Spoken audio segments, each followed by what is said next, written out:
La Fabrique écologique publie une note sur les données dans le domaine de l'électricité. Pourquoi se pencher sur un sujet a priori très technique et spécialisé ? Alors, notre système énergétique va connaître de grandes mutations pour abandonner les combustibles fossiles.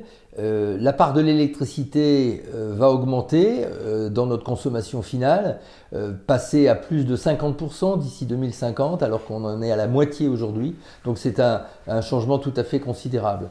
Alors évidemment, à côté de l'électricité, il y a d'autres formes d'énergie qui garderont toute leur place. Je rappelle que la Fabrique écologique a publié il y a un peu plus d'un an une note sur la biomasse, qui est la principale source d'énergie permettant de faire du gaz, de faire des carburants liquides et puis le bois énergie. Mais maintenant nous avons décidé, après la biomasse, de nous pencher sur l'électricité qui représente un enjeu majeur donc. Et on le fait à travers le prisme des données, parce que c'est au croisement de l'énergie et du numérique, si vous voulez, qui représente un enjeu important permettant à la multitude d'acteurs qui vont intervenir dans cette transition de s'adapter et de prendre les meilleures décisions. Mais finalement, ce que vous évoquez ne relève-t-il pas d'abord de la planification écologique ? Alors oui, la planification écologique et énergétique est très importante. Il y a d'abord l'accord de Paris, il y a ensuite le pacte vert de l'Union européenne, et puis la planification nationale à travers la SNBC, la stratégie nationale bas carbone, et la programmation pluriannuelle de l'énergie. Alors tout ça, c'est des documents cadres, mais il faut voir qu'au-delà, au niveau territorial, les collectivités ont un rôle très très important, y compris en matière de planification. Les régions, à travers les SRADET, les intercommunalités, à travers les PCAET, les fameux plans climat, air, énergie territoriaux, et puis plus récemment même les communes qui doivent, dans le cadre de la loi APER sur l'accélération des énergies renouvelables, définir un zonage, les zones d'accélération des énergies renouvelables. Donc toutes ces collectivités ont besoin de multiples données, y compris pour leur propre travail de planification. De quelles données parlez-vous exactement ? Alors nous nous sommes concentrés sur les données qui sont les plus utiles pour la transition énergétique. Et en fait, ce sont celles produites par les gestionnaires de réseau. Gestionnaires du réseau de transport d'électricité, RTE, ou gestionnaires des réseaux de distribution d'électricité, Enedis, et un certain nombre d'entreprises locales de distribution. Alors, ces gestionnaires de réseau, ils sont au cœur du système électrique, entre les producteurs d'un côté, et puis les fournisseurs et les consommateurs. Et ils collectent énormément de données, à la fois pour leur propre usage, bien sûr, mais aussi pour les mettre à disposition de l'ensemble des acteurs.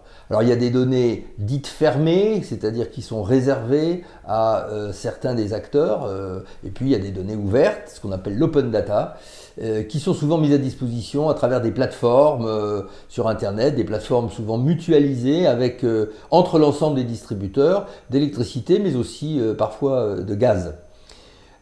Donc ces données-là sont utilisées par les multiples acteurs pour prendre leurs décisions dans le domaine de l'énergie, et c'est la raison pour laquelle nous avons regardé ça plus en détail. Vous avez parlé de données réservées, mais pour quelles raisons ? Alors certaines données sont protégées pour protéger la vie des affaires, disons, il y a des secrets industriels, économiques, et puis aussi pour protéger la vie privée. Par exemple, sur le compteur Linky, qui a suscité beaucoup de réflexions, la Commission nationale informatique et liberté a fixé des limites, et les données qui sont stockées sur les compteurs Linky ne peuvent pas remonter, en tout cas en totalité, vers n'importe qui, même vers les gestionnaires de réseaux de distribution, vers les fournisseurs ou vers des tiers. Il faut l'autorisation des personnes concernées. Et en quoi ces données sont-elles utiles à la transition énergétique ? Alors le système énergétique, le système électrique va subir des mutations importantes à la fois côté production et côté consommation. Production, c'est la montée en puissance des renouvelables avec de multiples producteurs répartis sur le territoire. Côté consommation, c'est la montée en puissance des pompes à chaleur pour l'usage chauffage et du véhicule électrique. Alors cette montée en puissance doit évidemment être maîtrisée à travers une sobriété qui est indispensable, ne serait-ce que pour limiter les investissements considérables qui doivent être réalisés, à la fois sur la production, sur les réseaux et sur la maîtrise des consommations, avec des impacts économiques et écologiques importants. Alors, il y a un nouvel enjeu qui se fait jour dans ce contexte, c'est celui de la flexibilité. Vous savez que sur le réseau électrique, il faut équilibrer en temps réel l'offre et la demande. Côté production, l'énergie solaire et l'énergie éolienne dépendent évidemment du soleil et du vent.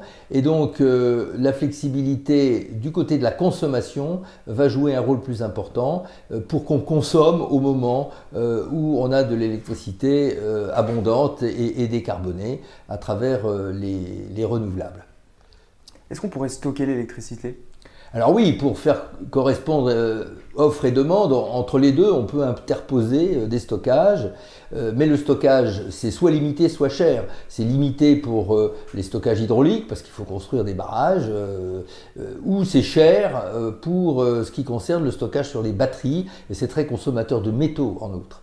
Alors évidemment, il y a aussi des formes d'énergie comme la biomasse ou le gaz qui sont stockables et qui pourraient venir au secours du système électrique à certains moments, mais compte tenu de la ressource, en biomasse notamment, ça sera forcément un tout petit peu limité et probablement concentré sur vraiment les pointes de consommation en hiver quand il fait très froid.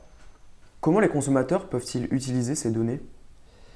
Alors, compte tenu de cet enjeu de flexibilité que je viens d'évoquer, les profils de consommation vont avoir une importance croissante. Alors, si on prend par exemple les ménages, mais il n'y a pas que, mais les ménages peuvent s'appuyer sur deux sources de flexibilité importantes demain. D'abord, sur le chauffage, quand les bâtiments sont bien isolés, ce qui va quand même être le cas général d'ici quelques dizaines d'années avec les efforts qu'on fait, on peut programmer le chauffage et on peut facilement effacer des consommations d'électricité à certaines périodes au profit d'autres périodes dans ces bâtiments. Et puis il y a le véhicule électrique qu'on peut recharger aussi au moment qu'on choisit. Alors ces deux sources de flexibilité potentielle pourraient à l'avenir être mises à contribution fortement grâce au compteur Linky qui permet de bénéficier d'informations tarifaires avec une incitation qui peut être apportée par des tarifs dynamiques.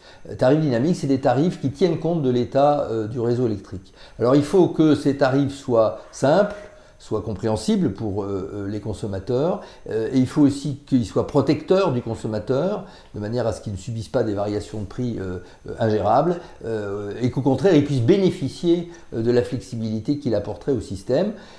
Donc ça exige un certain nombre de travaux, et ça exige aussi une certaine révision de la position actuelle des pouvoirs publics, qui sont quand même assez restrictifs pour protéger le consommateur. Donc il faut faire preuve d'innovation pour pouvoir inventer des tarifs dynamiques intéressants dont les consommateurs puissent bénéficier. Quel intérêt y aurait-il pour les consommateurs à s'astreindre à gérer ainsi leur consommation ? Alors la flexibilité du côté de la consommation, et donc l'action des consommateurs, va permettre de limiter les coûts du système électrique, en limitant le besoin d'investir dans des installations de stockage, et ça va permettre d'éliminer aussi, enfin de réduire la volatilité des prix de l'électricité. Donc ça a une valeur économique, et cette valeur économique, comme je l'ai dit, il faut qu'elle puisse revenir en partie en tout cas aux consommateurs, et donc il faut que la régulation permette que le consommateur bénéficie directement.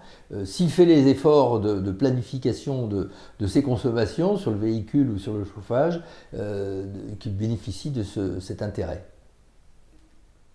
Nous avons parlé des consommateurs, mais quid des producteurs ?